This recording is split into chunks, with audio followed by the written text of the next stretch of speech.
Hi, my name is Travis Kirk. I did my concert critique on a pop rock band concert by Maroon 5 at the Mandalay Bay on December 30th, 2019. Um, the concert, even before walking in, I thought was pretty much set, just with a bunch of people in tuxedos standing outside and massive Maroon 5 Platinum Series things. So it was quite shocking to me. This was a birthday present from my wife, and it was supposed to be super special, and I was just kind of like, oh, this is going to be great walking in. So, walked in, right off the bat, I thought things were going to be amazing, but the mood was dragged down. Phantom Planet, another alternative rock band, was there to open, and they were having all kinds of difficulties, and people were complaining with like the amplified equipment, just not sounding good and stuff like that. We started hearing some motifs, and that's when things got crazy. People knew exactly what them motifs were for, what music it belonged to, what songs, and they were excited, and so was I, because I've only ever heard it on the radio, and I was expecting something way different, and boy, was it. We get down there to the center finally, because people were like trampling almost over people trying to get there to be in the front and stuff like that. And it was very, very loud at first because it's more like an enclosed arena setup. So all the noise, all the music and everything was amplified, so you could hear it pretty good. Lights went out. Like everything was black, and I was like, whew, caught my attention.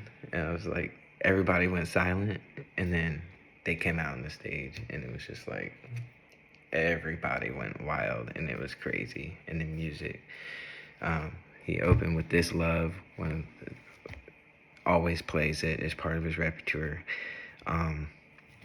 and super successful music. But regardless of that, let's talk about the music. The timbre, the quality of it was just, it sounded so perfect. The way you can change the pitch up and down, and you be able to feel it in person. You didn't just hear it, you felt it, with the equipment and the music going through the building, like atmosphere.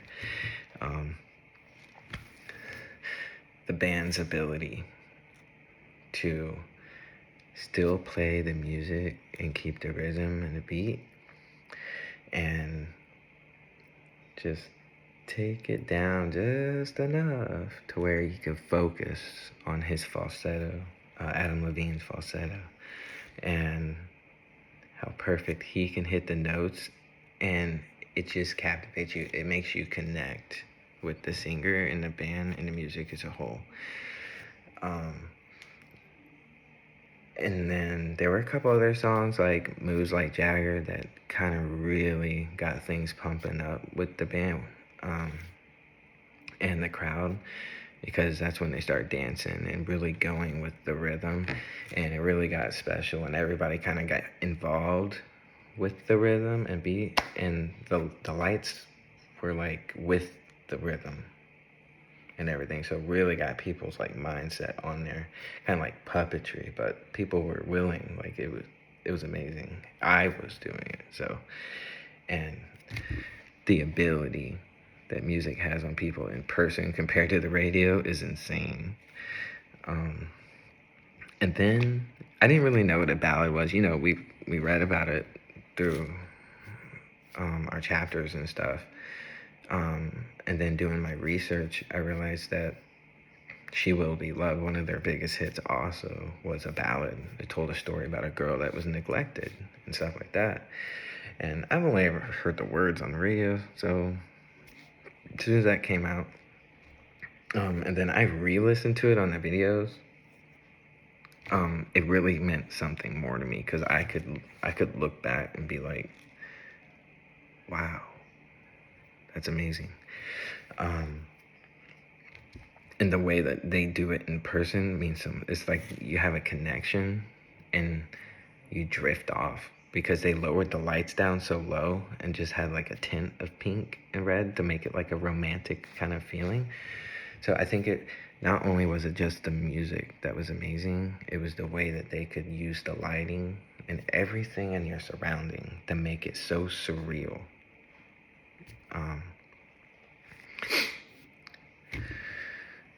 So there's some of the things that I liked, and one of the things that I didn't like, which was at the beginning.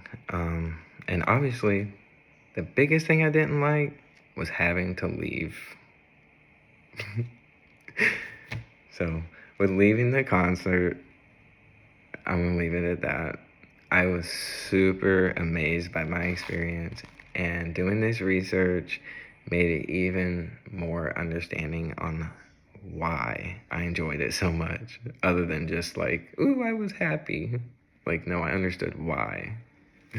So, I hope you enjoy my video, and I hope that you learn a little bit more by reading my essay if you've never really looked into Maroon 5 before. Check.